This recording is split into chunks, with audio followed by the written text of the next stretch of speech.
there's a strange moment that happens to a lot of people. You check your bank account. You pay the rent or mortgage. Maybe you cover groceries, insurance, a few subscriptions, and whatever unexpected expense showed up this week. You get through the month, and for a brief moment, you feel relieved. Then someone asks a simple question. So, how's retirement planning going?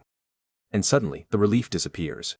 Not because you don't care about the future, but because surviving today has become a full-time job. We often imagine a retirement crisis as something dramatic: a market crash, a pension disappearing, or a financial emergency. But the real crisis usually starts much earlier. It begins the day we become too busy surviving to think about tomorrow. And the dangerous part is, you rarely notice it's happening.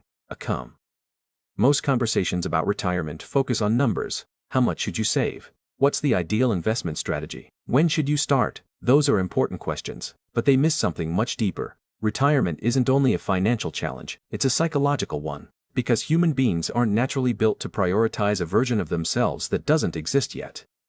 Your future self is almost like a stranger. You know they're coming, you care about them. But today's bills feel louder than tomorrow's possibilities. Behavioral economists call this present bias, the tendency to value immediate needs far more than future rewards. And honestly, it makes perfect sense. When inflation pushes up grocery prices, when housing becomes more expensive, when work feels increasingly uncertain, your brain isn't thinking about 30 years from now, it's trying to survive this month. The future slowly becomes something you'll deal with later. The problem is, later has a way of arriving all at once. Think about how most of us experience time. At 25, retirement feels unimaginably far away. At 35, you're building a career or raising a family. At 45, you're juggling aging parents, children, and increasing responsibilities. Then one day, someone you know retires. Someone your own age starts talking about pension withdrawals. The distant future suddenly becomes visible, but by then, catching up feels overwhelming, not because you were irresponsible. Because life kept giving you more urgent problems. The retirement crisis isn't usually created by one terrible financial decision. It's built from thousands of reasonable decisions made under pressure. We'll save next year. We just need to get through this period. We'll think about it once things calm down. The difficult truth, for many people, things never really calm down. Our financial system quietly reinforces this pattern. Almost every industry competes for your attention today. Retailers encourage spending now. Credit cards remove friction from buying. Algorithms reward immediate gratification. Even many workplaces encourage constant productivity rather than long-term reflection. Very few systems reward patience in ways that feel emotionally satisfying. Saving for retirement often feels like sacrificing something real today for something abstract decades away.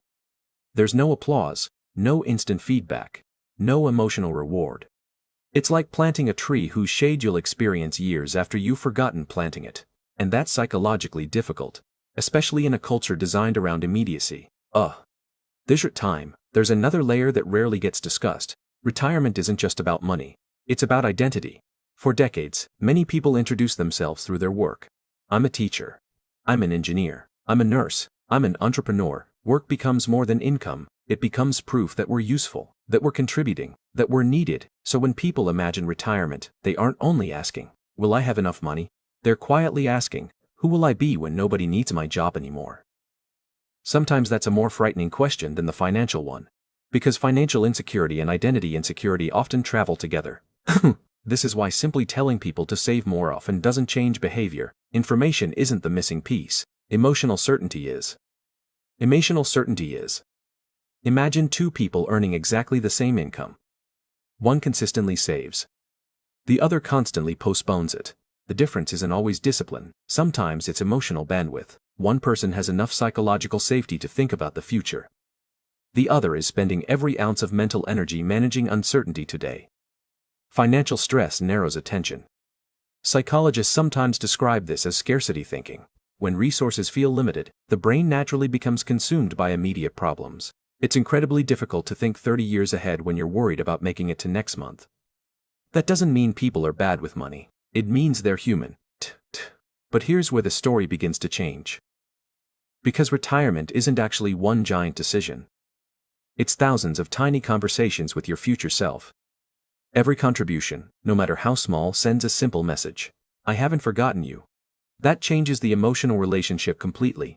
Instead of chasing some impossible savings target, you're maintaining a relationship with the person you'll eventually become. That relationship matters, because compound growth doesn't only apply to money. It applies to habits, to confidence, to reducing financial anxiety before it grows into panic. Small actions repeated for years often outperform dramatic changes that last a few months. The same psychology that quietly builds financial problems can quietly build financial resilience. Sec. Something else happens when people stop viewing retirement as an age and start viewing it as flexibility. Retirement isn't necessarily about never working again. For many people, it's about having choices, the ability to reduce hours, to care for family without financial panic, to leave a toxic workplace, to recover from illness without immediate crisis, to spend time because you choose to, not because your employer allows it. That's a different definition of wealth. One measured less by luxury and more by freedom. Freedom usually arrives quietly, long before retirement itself. 2. This perspective also removes a surprising amount of guilt. Because many people feel ashamed they're behind. They compare themselves to headlines about millionaire retirement accounts or people who started investing in their early 20s. Comparison creates paralysis. Awareness creates movement. The most important contribution isn't the one someone else made 15 years ago. It's the next one you make when your own circumstances allow. Financial resilience isn't built through perfection, it's built through returning. Returning after setbacks. Returning after unexpected expenses. Returning after periods where survival had to come first. Life is rarely a straight line. Your financial journey won't be either. Top. Maybe that's the retirement crisis nobody talks about. Not that people don't care, not that people are lazy, but that modern life constantly trains us to think in shorter and shorter time horizons. Every notification asks for today. Every bill asks for today. Every emergency asks for today. Meanwhile, your future quietly waits, without ever demanding your attention. Until one day, it finally does. And by then, many people believe they've run out of time. The reality is usually more hopeful than that. The earlier you begin, the more time can work in your favor. But even when life hasn't gone according to plan, awareness is still valuable, because panic is rarely a good financial strategy. Patience often is. The goal isn't to become someone who predicts every economic change or perfectly plans every decade of life. The goal is much simpler: to remember that your future self is real, just as real as the person paying bills today. Both versions of you deserve care. Both deserve compassion, and maybe the most meaningful form of financial planning isn't trying to eliminate every uncertainty. Maybe it's choosing, little by little, to leave tomorrow's version of yourself with more options than today's version had, because retirement isn't really about reaching the end of your career.